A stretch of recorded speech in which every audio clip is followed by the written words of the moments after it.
वास्तविक कृपा है क्या? कृपा ये नहीं है कि सारी संपत्ति बढ़ गई। कृपा वो है जिससे आत्मा का कल्याण हो। वास्तविक कृपा ये है कि हमारा अंतःकरण शुद्ध हो, क्योंकि साथ में तो वो ही जाएगा। किसी ने अगर सब कुछ कर लिया लेकिन अंतःकरण उसको शुद्ध नहीं किया, उसने समझो कुछ भी नहीं किया।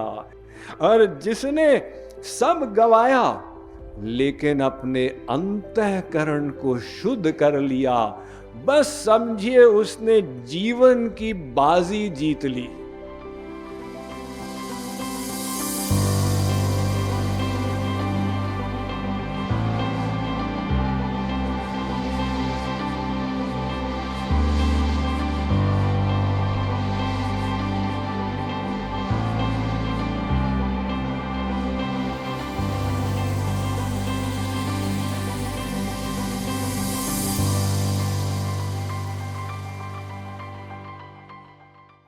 वास्तविक कृपा है क्या? कृपा की परिभाषा ठीक होनी चाहिए। कृपा क्या है? लोग कहते हैं, स्वामी जी, मैं जब पहली बार ब्रह्मपुर आया था ना, तो 50 रुपए महीने की नौकरी करता था। अब मेरे 4 बंगलो हैं, मैं अरबपति हूं। भगवान की बड़ी कृपा है। लेकिन एक बात बताओ, तुम जब 50 रुपए महीने की नौकरी करते थे तो प्रतिदिन शाम को भगवत टुंगी जाकर भागवत सुनते थे और कीर्तन करते थे। हाँ, या तो मैं करता था। अब मैं तो गाड़ी में भी जाने की फुर्सत नहीं है। क्यों? टाइम कहाँ है? 4 नौकर, 5 फैक्ट्री, इतनी बड़ी प्रॉपर्टी। तो ये कैसी कृपा है? कृपा ये नहीं है कि सारी संपत्ति बढ़ गई।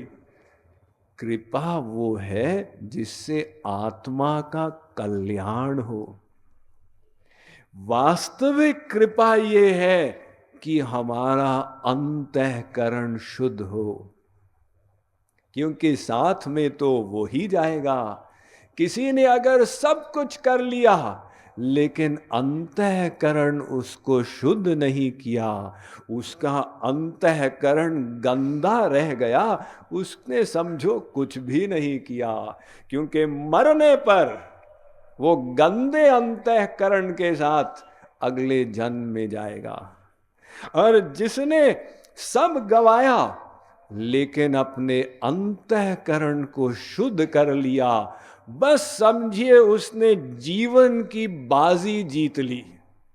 ये जीवन का रहस्य यही तो था, उसने उसको सिद्ध कर दिया।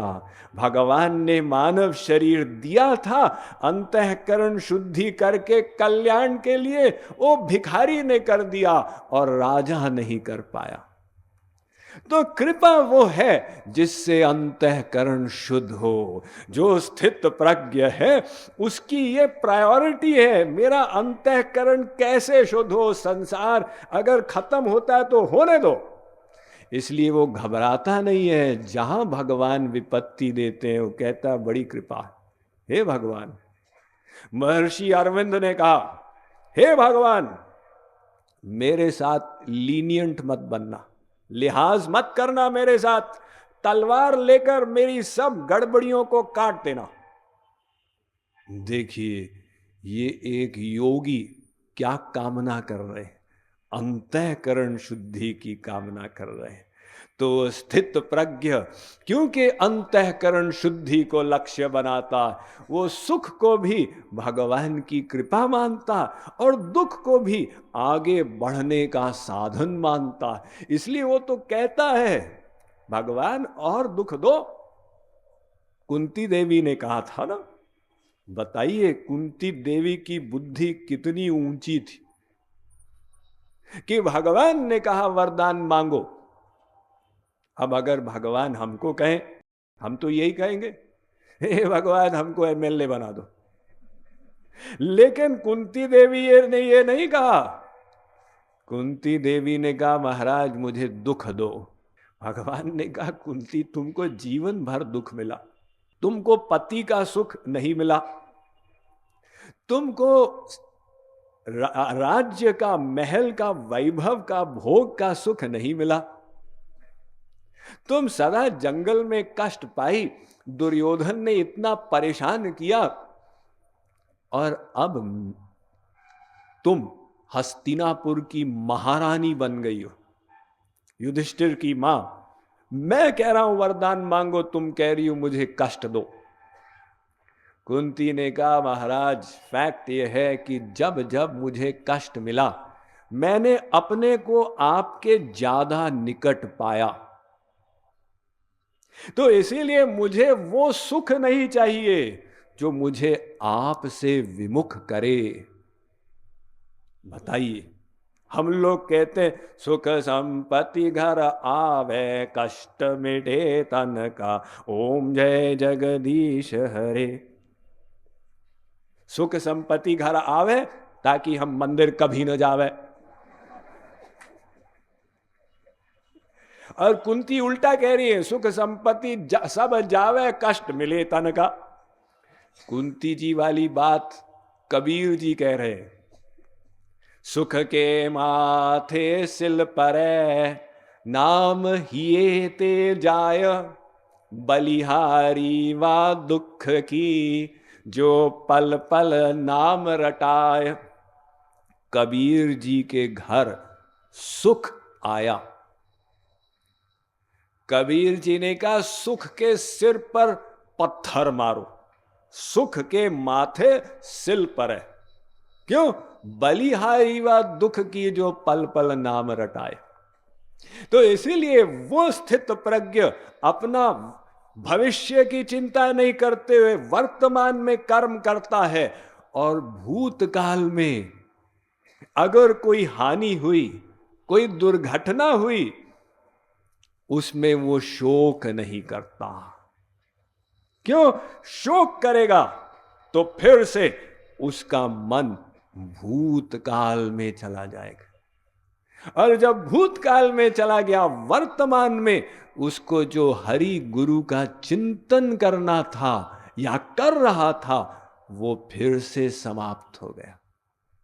तो भूत को भी नहीं सोचता, और न द्वेष्टि, राग द्वेष, राग को तो उसने छोड़ा, राग से तो कामना होगी, द्वेष को भी छोड़ दिया। द्वेष, ये राग जो है ये दो प्रकार का, एक राग एक द्वेष। द्वेष भी राग का ही स्वरूप है। राग में, आसक्ति में, जिसमें आसक्ति है उसी के विचार बार बार मन में आएंगे, और अगर द्वेष होगा तो भी जिसमें द्वेष है उसी के विचार बार बार मन में आएंगे।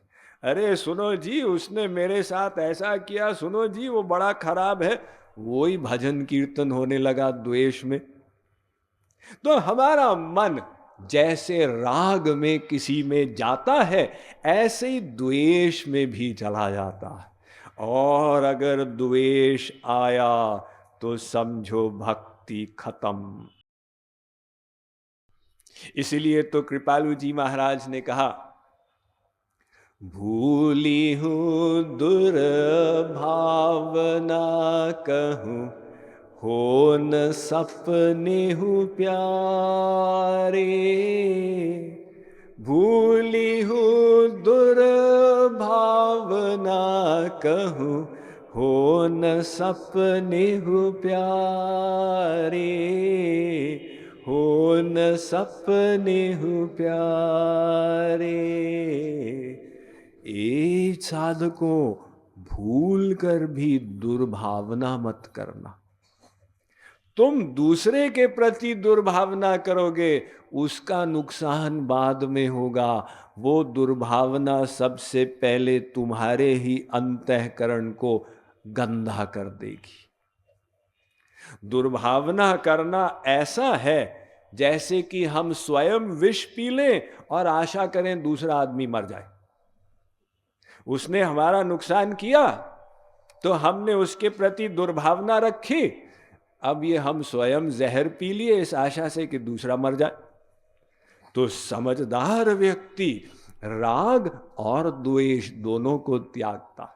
जिसका ज्ञान अधूरा है वो द्वेष के कारण सोचता है मेरा वैराग्य हो गया। वो बेटे ने बाप का अपमान किया, बाप ने कहा अरे संसार सब बेकार है, हमको भी बाबा जी बनना। ये बाप सोच रहा है उसका वैराग्य हो गया, लेकिन उसको संसार के विपरीत स्थिति से वैराग्य है, यानी संसार की हानि से। तो फिर संसार मिला, बेटे ने कहा नहीं पिताजी आप तो मेरे प्राण प्यारे हैं। हाँ मैं कह रहा था मेरा बेटा इतना अच्छा, फिर आसक्ति हो गई। तो वैराग्य का मतलब ये नहीं कि संसार खराब है, ये बेकार है, वो बेकार है, वो ऐसा है, वो ऐसा है। वैराग्य का मतलब संसार में राग भी न हो और द्वेष भी न हो। कबीरा खड़ा बाजार में सबकी मांगे खैर, ना काहू सो दोस्ती ना काहू सो वैर। न दोस्ती न दुश्मनी, सब ठीक है। हमारी ड्यूटी है संसार में आए अपने को ठीक करना। भगवान ये नहीं पूछेंगे उसने क्या किया, उसने क्या किया। हम अपना कार्य करें, दूसरे से क्या लेना देना वो क्या करता है। तो हमें भगवान के प्रेम रस मदिरा तक पहुंचना है। अब संसार में विभिन्न दुकानें हैं, सब अलग अलग मत, अलग अलग पथ, अलग अलग सिद्धांत, अलग अलग सब। हमें वो सब झगड़ों में पड़ना ही नहीं है। हमें न्यूट्रल रहना। तुमने ऐसा क्यों बोला, ऐसा न, क्या टाइम वेस्ट करो। तुम न्यूट्रल रहो और सीधा अपने लक्ष्य की ओर पहुंचो। अन्यत्र न राग न द्वेष। जैसे एक मां, उसका बच्चा मेले में खो गया तो दूर से उसको लगा मेरा बच्चा है, वो भागी बच्चे के लिए, निकट आई देखा अरे तो किसी और का बच्चा है। मां तुरंत न्यूट्रल हो गई।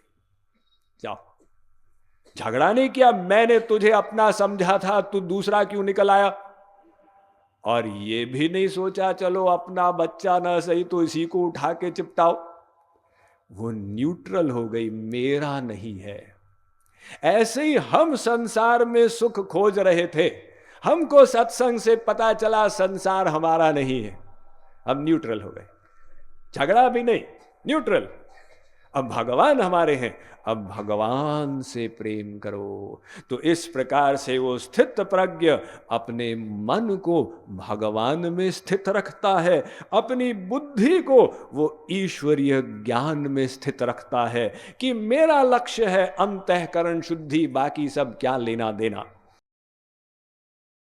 Mind management, life transformation, power of thoughts आदि प्रेरणादायक एवं आध्यात्मिक वीडियोस के लिए सब्सक्राइब करें स्वामी मुकुंदानंद हिंदी यूट्यूब चैनल को और बेल आइकन को अवश्य दबाएं ताकि आपको ये वीडियोस मिले सबसे पहले।